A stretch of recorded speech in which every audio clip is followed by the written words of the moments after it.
Hi, I'm Gaurav Narain. I've been managing the India Capital Growth Fund for almost a decade.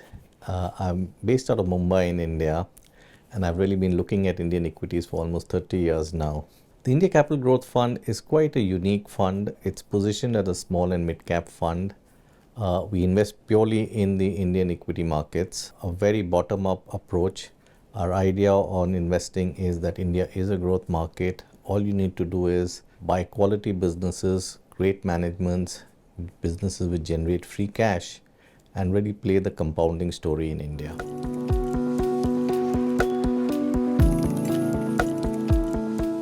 I would say India is today entering a period of very high and sustainable growth.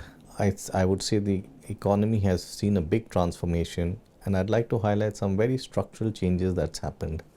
The first is you've had reforms which have actually improved the business environment. The digital infrastructure is in place, which has already made businesses in India a lot more efficient, both from the government level and even from the private sector. And the third big element is that infrastructure is no longer a bottleneck. So these are the three big changes that have happened in India. To top it all, we are in a position where the government is really focusing a lot on growth today. So a lot of policy incentives have been provided to the private sector in the form of production-linked incentives, which has actually already galvanized growth by the private sector. At the same time, there's a massive infrastructure rollout by the government itself. So both factors are actually driving a lot of growth within India. I would say a third thing which is favorable to India is geopolitics, because this big shift of supply chain reallocation is playing into India's hands, because it's one market which it's a large market and has a very strong manufacturing base in certain sectors. So all three put together is driving the India story. I'd also like to add that India's demographics are possibly the best in the world. You have 600 million people under 25 years of age, and the per capita income is just about $2,300. So what you're seeing is the moment the growth which is being played out in the economy will also lead to a big consumption growth. So it's actually entering a phase where you're seeing both investment cycle-led growth as well as a consumption-led growth, which is what makes us very positive of India being a structural long-term growth story. I would say India today is already the fifth largest economy in the world, and going by all forecasts, India is projected to be the third largest economy over the next decade. So really, that's the big story in India. So one should look at India from a long-term perspective. I would say it's a steady 6 to 7% GDP growth story. It's relatively delinked from the global economy in the sense that 2/3 of its GDP is driven by the domestic market. So a lot of factors are playing for India, and one should really look at India as a structural long-term story and de-link it from other emerging markets.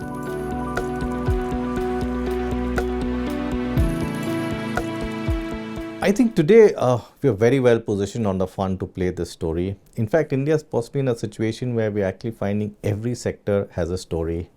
If you look at our own fund today, the earnings growth for our portfolio companies is averaging about 25% for the current year and almost 25% for the next year as well.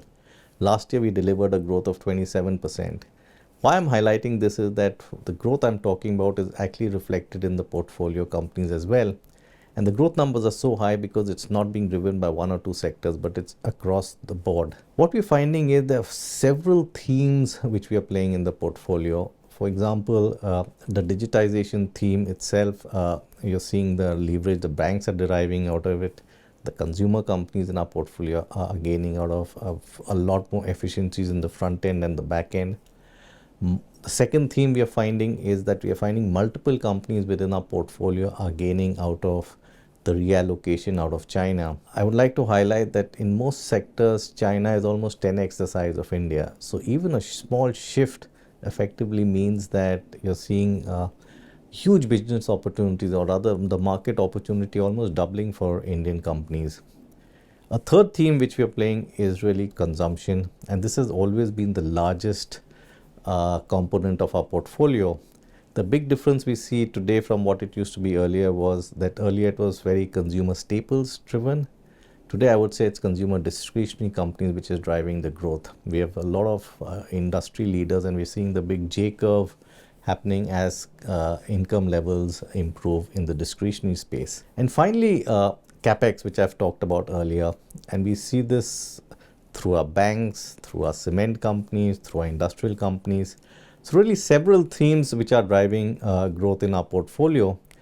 And I would say that what these themes are doing is we're seeing a lot of businesses really compounding over time. Historically, we've seen our portfolios very driven by businesses which we've owned for over 5 years, which have compounded earnings. We see that trend really sustaining because the opportunity set has only got wider.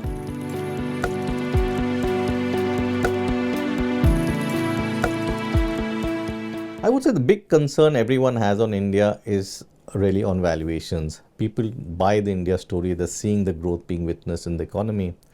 What I'd like to say is, yes, clearly India is trading above historical averages. And why people are more concerned is that India has continued to perform over the last 3 years while most emerging economies and markets have come off, particularly China.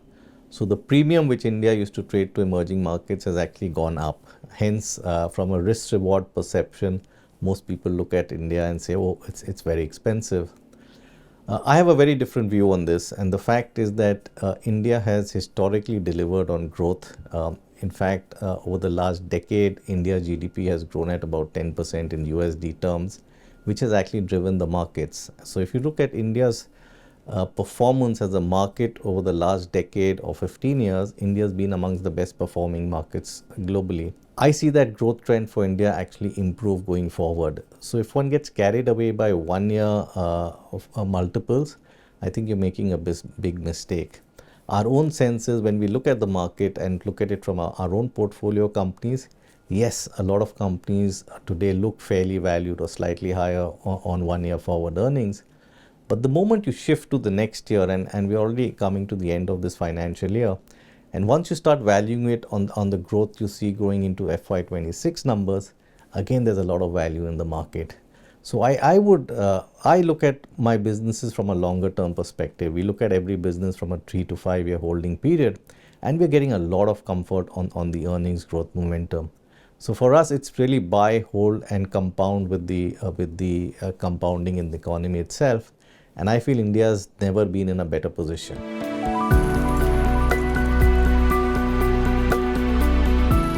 I would say one of the big change we are seeing in India is that it's no longer getting very subject to the volatile flows of global investors. In fact, a big trend we see is that a lot of domestic retail investors are finally investing in Indian equities. These are from really tier 2, 3, 4 towns, to the extent that over the last 4 years, I would say every month we've seen almost $1 billion of inflows into domestic equity funds through retail investors in the form of systematic investment plans. These are actually small ticket sizes of just about £20 a person a month. And that's actually transforming the equity markets because it's actually reducing the volatility of the market. And that's really leading to the markets holding on in spite of foreign flows being very erratic. For example, in 2022, over $20 billion went out of the Indian markets, yet the markets performed. And the story is the same in the current calendar year, where foreigners have been pulling in and pulling out capital from the markets. But the steady inflows in the domestic funds is ensuring that the markets are no longer as volatile as they've been in the past, which I think is a very positive trend which we are seeing from an investor point of view, and as it gives stability to the markets.